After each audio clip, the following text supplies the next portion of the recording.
You can't coat over a disaster. You need a nice and smooth canvas of your concrete floor where you go to coat over that. So in this video, we're going to discuss a fast set concrete repair solution to address these issues.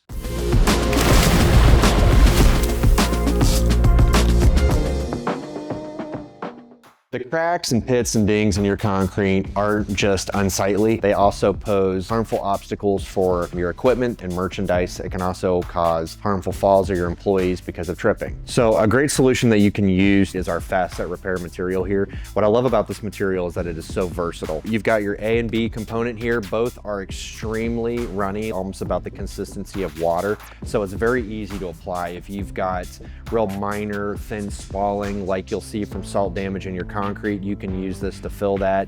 You can mix finer sand in it to fill really wide cracks, deeper pits as well. You can use it to reform damaged areas of your concrete. We've posted other videos in the past where if you've got edges of your concrete broken out, you can kind of set your form. Once you've got this material mixed up, pour it in there, foul it out flat, and then it sets up again in about 20 to 25 minutes. So we'll go ahead and showcase this material here in a little bit. I want to mix up a couple different batches here. I want to mix up a batch neat. Neat just means without any aggregate or filler added. So we'll just be mixing up the A and the B. And then we'll do another mix over here, adding some of the sand just to kind of showcase how you beef it up, what kind of consistency you're looking for. We'll start off mixing the material. I always like to put the part B in first. The mix ratio on this material is an easy 1-to-1 ratio. So 1 parts A to 1 part B. We're just going ahead and mixing up 8 ounces. So we'll mix up 4 parts of A to 4 parts of B. And then when you go to mix up this material, because it's so runny, you don't need to mix it very long at all.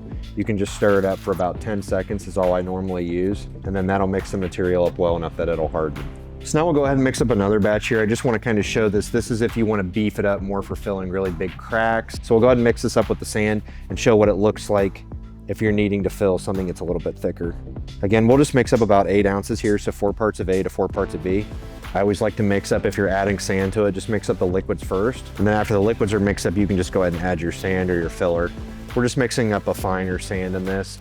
Whenever I'm doing it like this, what I like to achieve for is like the consistency of like a slushy mix. The thing I really like about this material is because it's so runny, it does a great job of soaking into the concrete. Even though it sets up very quickly, it still soaks into the concrete really well and gets a really good bond to the surface. That viscosity just helps it to penetrate and wet out the surface really well. So here we have where we kind of showed the time lapse on. This was just the liquids.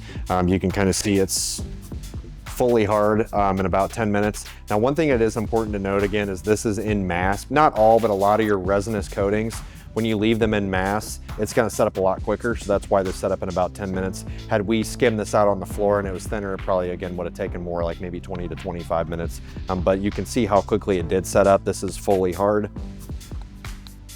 So you can see how quickly you can return to service with this repair material. If you've got some cracks that are where it's broken out pretty bad, they're starting to get wider, you want to use something that's called a crack chase wheel that I have in front of me here. You put this on an angle grinder, you will zip this down the crack and that will open it up, and this is going to prep the crack, cutting out the sides so that it's porous and it's clean.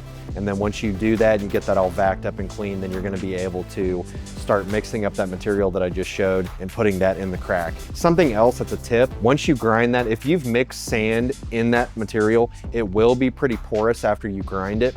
So what we like to do is we'll go back with like some kind of an epoxy paste material. We'll trowel over that and just seal that surface, because if you don't, when you go to apply an epoxy coating over that, it might soak in excessively where that crack is, and it could show through and show an inconsistency on the finish on the final product of your epoxy. Another great way to use this material is to fill spalling, which is just minor pitting in your concrete. That can be caused by some type of chemical damage or salt erosion, especially we see it a lot here in Ohio. To fill this is we will mix up that material neat. Again, just no additive, sand, filler, anything like that. We'll just mix up the A and B.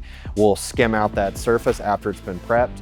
We will let that set up for about 20 minutes or so, and then we'll grind that flat. That is about the easiest way to fill spalling. Whenever you start to use a paste or some kind of other material, it doesn't penetrate into those real small pinholes really well. This product does a great job of doing that. Something else that I do want to note with this material is that if you don't grind it, you could potentially cause adhesion issues with the coating that's going over top of it, just because it gets so hard and cures out so quickly. It also leaves a little bit of an oily surface. So whenever you do apply this coating, whether it's neat or you've added some kind of a sand to it, you do want to grind that really well and prep it so that whatever coating you're applying over it, whether it be polyaspartic, polyurea, urethanes, epoxies, they get a good grab and a good bond to that coating. And then finally, a great way to use this material is if you have deep pits, voids, broken out areas of the concrete, you can mix the sand with it to bulk it up, and that will form that damaged area of the concrete really well. And then you, again, just simply grind it smooth, and then you can get that concrete looking brand new again. So if you need to repair your concrete, or if you're in the world of epoxy flooring, this repair material is definitely a great tool to have in your toolbox. You can get the concrete repaired again, everything flat and fixed, and then once you apply your epoxy flooring, you can get the concrete looking brand new and beautiful again.